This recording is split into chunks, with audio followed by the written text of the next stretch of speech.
존경하고 사랑하는 우리 구독자 여러분 반갑습니다. 천만투자입니다. 이번 시간에는 여러분들 염승환 부장이죠. 이분 이베스트 투자증권인데 일명 염불리라고 불리더라고요. 이분의 이야기를 한번 잠시 들려드릴게요. 보니까 인터뷰한 내용인데 싼 주식이 비지떡이 아니라 돈 버는 전략이다, 뭐 이런 내용을 가지고 나름대로 잘 풀어낸 것 같아요. 한번 들어보시고 여러분들에게 도움이 되면은 참고해서 투자에 적용하시면 좋을 것 같습니다. 일단 최근에 한국 증시는 어떤 분위기인가를 설명을 하는데 일단은 지난 5월에는 많은 분들이 이제 공매도를 걱정을 했어요. 결론적으로 찻잔 속의 태풍이었던 것 같았죠. 물론 이제 공매도가 재개되고 주가가 빠지기도 했지만은 심지어 또 외국인이 한 9조 원 정도 매도해서 9조 원. 그런데 아이러니하게 지수는 이제 올라가는 거야. 지수는 막 올라가요. 그죠? 공매도 쳤는데 지수는 올라간다. 쭉 올라갑니다. 좀 흥미로웠어요. 보면은 그게 지금까지 상승장 흐름이 이어지면서 이제 최고점을 돌파하기 위한 준비까지 하는 거예요. 특히 6월에 가장 걱정했던 게 뭐가 있습니까? 미국 물가 상황 아니에요? 물가 상황. 그리고 금리였어. 이게 좀 안정적이야. 또 이에 따라서 네이버, 카카오 같은 성장주 시대가 다시 오는 게 아니냐, 그런 기대감이 또 이제 펼쳐지고 있는 거죠. 현재 골드만삭스나 코스피 전망치를 보통 3,700까지 보는 사람도 있어요. 일단 연불리도 한 3,500에서 3,700선으로 보고 있는 것 같아요. 예전에 이분이 이제 강연에서 4,100까지 갈 수도 있다고 말한 적이 있었어요. 대한민국 2020년도 예상 순이익하고 아시아 평균 퍼 16.5를 적용해 보니 한 그 정도 된다고 하더라고요. 지금은 12배도 안 된다.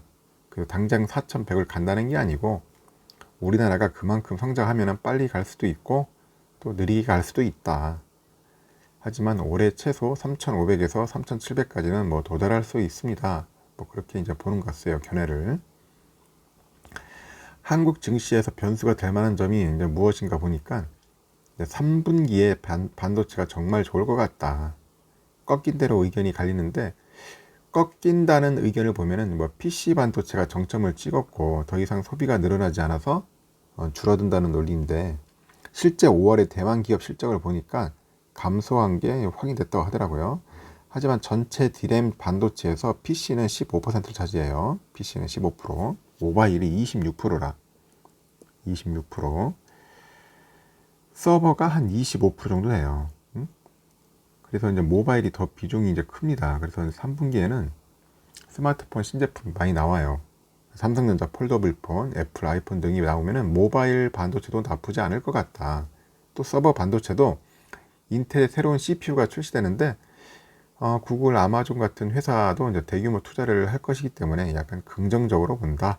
그렇게 생각집니다. 일단 외국인 투자자의 흐름은 어떻게 보냐면은 외국인들이 한 5월 동안 삼성전자 주식 3조 원을 매도를 했어요.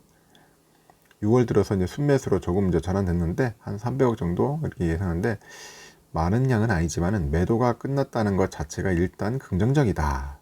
그죠? 그 다음에 외국인이 들어올 수 있는 방법은 달러 약세밖에 없죠. 달러 약세. 근데 지금 달러 인덱스가 2014년 이후 최저치고 유로는 강해질 수 있다.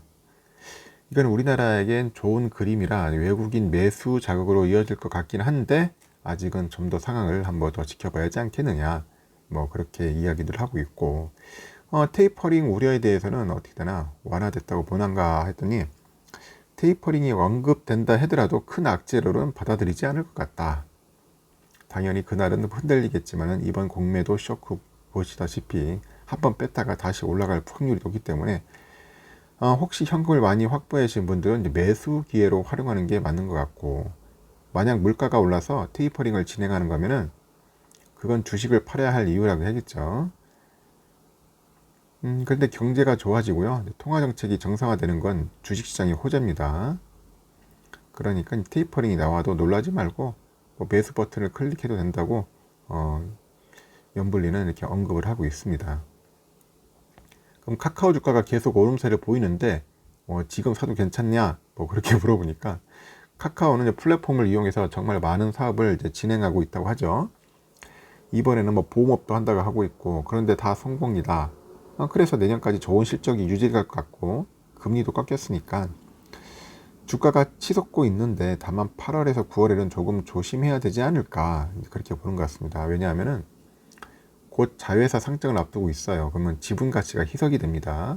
그럼 지주회사 할인이 들어가고, 그럼 카카오페이, 카카오뱅크 다 알짜 회사인데 약간 조금 분산된 느낌이 들어요. 하여튼간 뭐 연불리 이야기가 뭐 틀릴 수도 있겠다 하지만은 하여튼 지난 10년간 우리나라 지주회사 흐름을 보면은 자회사 상장은 굉장히 불편한 이슈예요. 알파벳도 뭐 구글과 유튜브는 상장하지 않았어요. 그거 보면 좀 신기하지 않아요? 알파벳도 보면은 구글하고 유튜브는 상장하지 않았다. 그래, 주주분들께서는 가을쯤에 냉정하게 한번 고민을 해봐라, 뭐 그렇게 언급을 해가 있고, 삼성전자 주가는 언제 오를까 한번 질의를 해보니까 삼성전자 주가가 부진한 이유 중 하나가 파운드리 문제다. 미국 반도체 기업 퀄컴이 삼성전자하고 TSMC의 수주를 맡겼는데 삼성 쪽 수율이 TSMC에 비해서 잘 안 나온다는 그런 이야기가 있다고 합니다. 그래서 이게 삼성 측의 공식적인 발표는 아닌데 그런 기술력 이슈가 주가에 영향을 준 것 같다. 이 친구는 그렇게 생각을 한 것 같습니다. 다만 나쁘게 보는 건 아닌데 모든 제품은 많이 만들면 경험치가 쌓이겠죠. 시간이 조금 필요할 것 같고, 즉 삼성전자 주가가 오르려면 일단 모바일 쪽이 선전해야 할 것 같다, 그렇게 보고 있어요. 그래서 파운드리 그에서는 TSMC와의 기술력과 이제 수주 등의 차이를 줄이는 뉴스가 좀 나와야지 조금 호재가 되지 않을까 보는 것 같습니다. 그래서 이제 포트폴리오 구축에 뭐 이분이 팁을 준다고 하는 게 어떤 내용이냐면은 가치주하고 성장주를 너무 구분하지 않았으면 좋겠다. 너무 한쪽만 몰아가는 것은 결과가 안 좋다. 뭐 그렇게 보는 것 같아요. 일종의 바벨 전략이라고 하죠. 바벨 전략. 양극단의 섹터를 같이 편입하는 걸 방식으로. 일단 뭐가 갈지 모르니까 지금은 금리가 떨어져서 이제 성장주가 유리한 건 맞지만은 또 많이 빠진 기업들이 있으면 고르게 편입하면 좋을 것 같다. 싼 게 비지떡이 아니라 여러분의 수익을 올려줄 수 있는 좋은 전략이라고 이제 본다고 합니다. 물론 성장주라 불리는 종목들이 싸지는 않아요. 하지만 삼성전자 주가가 96층에서 80층까지 왔고 5개월 쉬었어요. 상대적인 관점에서 싼 게 맞습니다.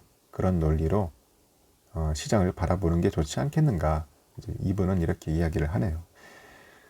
보니까 그래도 뭐 애널리스트로 뭐 주식에 오랫동안 몸담고 있는 분이니까 젊은 분으로서 나름대로 뭐 좋은 이야기도 많이 하는 것 같더라고요. 그래서 뭐 다 맞다기보다는 여러분들 좋은 부분들은 잘 발췌해서 우리가 벤치마킹 해가지고 주식 투자에 적용을 하거나 하면 좋을 것 같아요.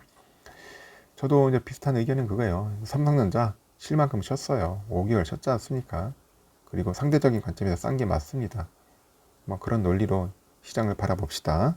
그러면은 여러분들에게 좋은 결과가 오지 않겠나 하는 생각이 들어요. 하여튼 여러분들 오늘 편안한 휴일 보내시고 다음 시간에 뵙도록 할게요.